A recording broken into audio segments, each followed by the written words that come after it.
Hi అండి. అందరికీ నమస్కారం. Welcome to my channel. ఈ వీడియోలో ఎట్టకేలకు ఉద్యోగ పెన్షనర్లకు దీపావళి గిఫ్ట్ ఇచ్చిన సీఎం చంద్రబాబు అండి.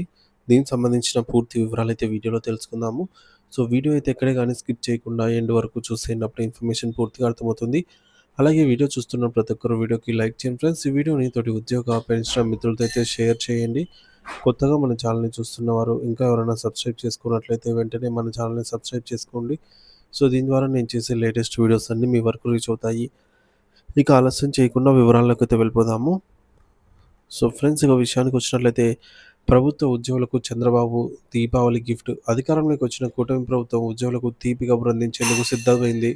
కీలకమైన డీఏ, జీతాల పెంపు, పీఆర్సీ వంటి ప్రధాన డిమాండ్లు కాకుండా ఉద్యోగులకు పదోన్నతులు చేపట్టేందుకు కీలక నిర్ణయం తీసుకుంది.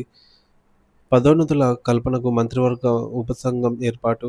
ఉద్యోగులకు సంబంధించిన పదోన్నతులు కల్పించేందుకు ఆంధ్రప్రదేశ్ ప్రభుత్వం ఒక మంత్రివర్గ ఉపసంఘాన్ని ఏర్పాటు చేసింది. గ్రామ వార్డు సచివాలయ ఉద్యోగుల పదోన్నతుల కల్పనకు ఏపీ ప్రభుత్వం కసరత్తు ప్రారంభించింది. ఈ క్రమంలోనే పదోన్నతుల కల్పనపై అధ్యయనానికి మంత్రివర్గం ఉపసంఘం ఏర్పాటు చేస్తూ నిర్ణయం తీసుకుంది. 10 మంది మంత్రులతో సబ్ కమిటీ ఏర్పాటు చేస్తూ ప్రభుత్వం ఉత్తర్వులు జారీ చేసింది. ఉపసంఘం వివరాలు ఈ విధంగా ఉన్నాయి. జీఎంఓ కమిటీలో సభ్యుడిగా ఉప ముఖ్యమంత్రి పవన్ కళ్యాణ్ గారికి చోటు కల్పించింది. జీఎంఓ కమిటీలో సభ్యుడిగా మంత్రులు డోలా బాల వీరాంజనేయ స్వామి, పయ్యావుల కేశవ్, నారాయణ, సత్యకుమార్ యాదవ్, అచ్చెన్నాయుడు, అనగాని సత్యప్రసాద్, అనిత, గొట్టిపాటి రవి, గుమ్మడి సంధ్యారాణి ఉన్నారు. ఈ కమిటీలో వివిధ శాఖలకు చెందిన మంత్రులు ఉండటం వల్ల పదోన్నతుల ప్రక్రియను సమగ్రంగా అధ్యయనం చేయడానికి అవకాశం లభిస్తుంది. ఉపసంఘం విధి విధానాలు, బాధ్యతలు.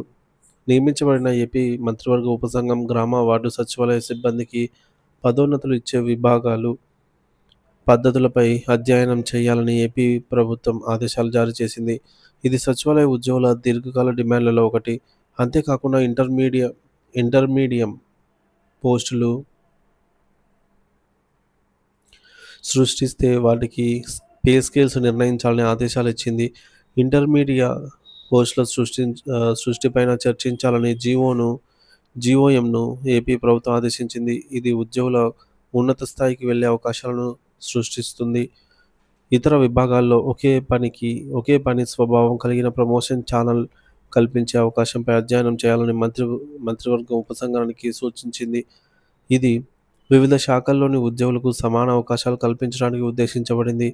పదోన్నతులు ఖరారు చేసేందుకు సంబంధిత విభాగాలకు సూచనలు జారీ చేయాలని ప్రభుత్వం ఆదేశాలు జారీ చేసింది.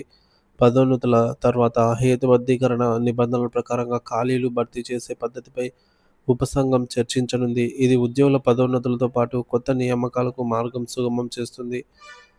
త్వరగా నివేదిక సమర్పణకు ఆదేశం. వీలైనంత త్వరగా అధ్యయనం పూర్తి చేసి సిఫార్సులతో కూడిన నివేదిక ఇవ్వాలని ప్రభుత్వ ప్రధాన కార్యదర్శి కె. విజయానంద్ ఆదేశాలు జారీ చేశారు.